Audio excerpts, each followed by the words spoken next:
Today, I came across this thread on Reddit where someone was raving about how underutilized CivitAI is right now, considering all the powerful features it offers creators for free. And I gotta agree, after testing it out myself, CivitAI is an absolute game changer for anyone looking to get into AI art, but who doesn't have access to high-end hardware to run models locally. The interface is super intuitive. You just pick a model you want to use, add any custom embeddings or LoRa's, write your prompt, and hit generate. CivitAI will queue up your request and generate the images on their cloud GPUs, up to 10 images at once. And the best part is, it's completely free. Now, before you get too excited, a rep from CivitAI did confirm that eventually there will be a credit system where you earn credits for engagement on the platform that you can then spend to generate images. But they said the goal is that active users will be able to earn 1,000 plus free generations per day just by posting, commenting, reviewing resources, etc. And any credits you do spend will be paid out mostly to the model creators whose resources you used. So in the short term, while this feature is still in open beta, now is the perfect time to take full advantage of free high-quality generations, especially for beginners with low-end hardware. I was able to crank out tons of awesome images with great results, no setup or downloads required.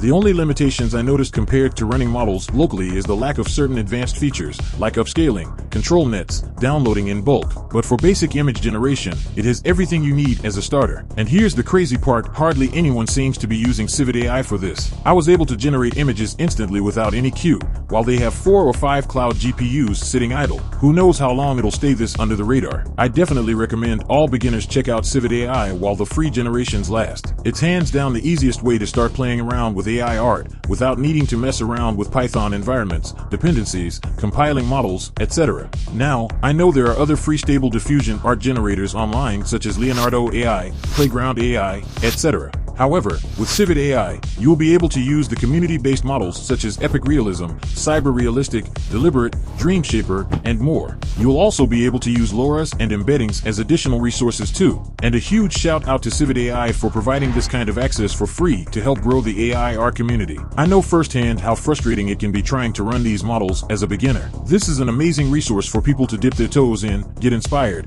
and experience what's possible with AI art today. Now I did want to discuss some of the concerns that were brought up in the Reddit thread about CivitAI's motives and the risk of enshittification down the line. For those who don't know, enshittification refers to when online platforms start out providing a great free service, only to progressively make it more restrictive, annoying, and money-focused over time once they have an established user base locked in. Unfortunately, it's a tale as old as time in the world of tech startups. Build up hype and users with an amazing free product, then charge for everything once there's no alternative. And look, it's understandable why some are wary of this happening with CivitAI. After all, these models aren't even theirs, they are relying on resources created by the SD community. So some folks raised concerns about what would happen if CivitAI starts charging for generations. Shouldn't that money be going to the actual model creators? Is CivitAI really adding enough value here beyond a nice interface to justify taking such a big cut? Others pointed out that if this takes off, it could create centralization issues, with model creators forced to upload to CivitAI if they want access to users. These are all fair critiques to make. However, I'm still optimistic about CivitAI's potential here. So far, they seem very committed to transparency, empowering creators,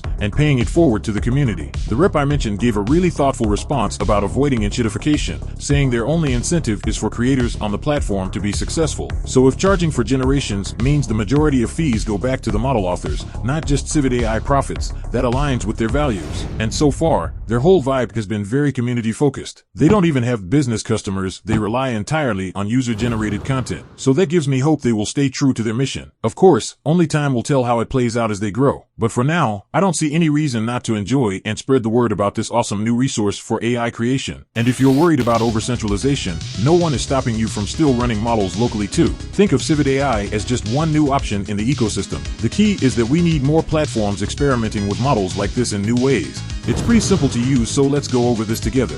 When you visit CivitAI, you will see a Create button on the bottom left corner. If you don't see it, that means you need to sign in.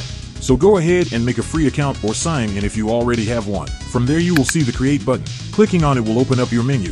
First option is to add a model. Select any model you'd like to use. Next, you can choose if you want to add additional resources such as LoRa's or embeddings. Here's where you type your prompt and of course your negative prompt here. If you're generating not safe for work content, you have the option to check mature content here. Here you can generate your dimensions. It's pre-built dimensions, so you'll have to choose between square, landscape, or portrait. Then you have advanced settings such as choosing your sampler, adjusting your steps, and CFG scale. setting your seed, adjusting clip skip, and you have the option to add a VAE. Last but not least, you can choose how many generations you want to create. You can generate up to 10 per generation. Here you can check your queue list. From the queue list, you have a play button to recreate this generation set. You have a trash button to delete it and an additional details section which gives you a summary of your generation. Under feed, you will see each image that you generated.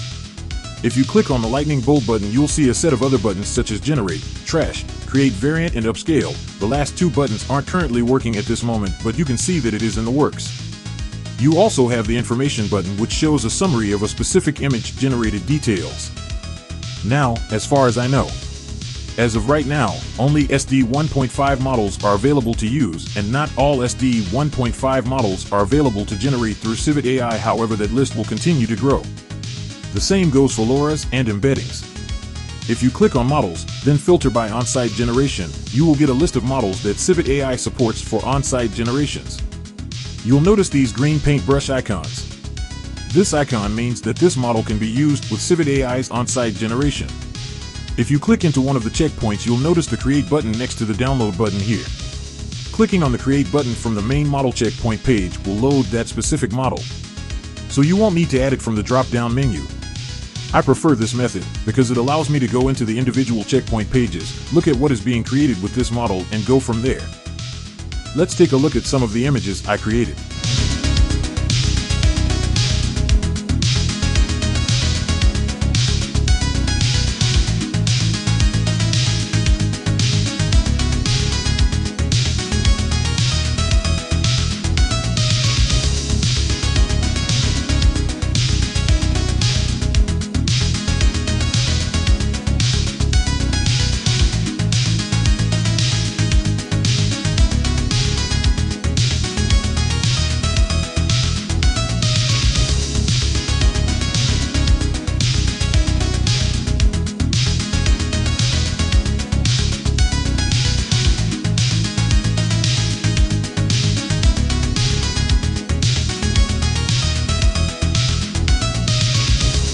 Let me know your thoughts on CivitAI and the concerns around potential enshittification. I'm curious to hear what you all think about new platforms monetizing access to community-trained models. So until next time, this is AI Controversy signing off.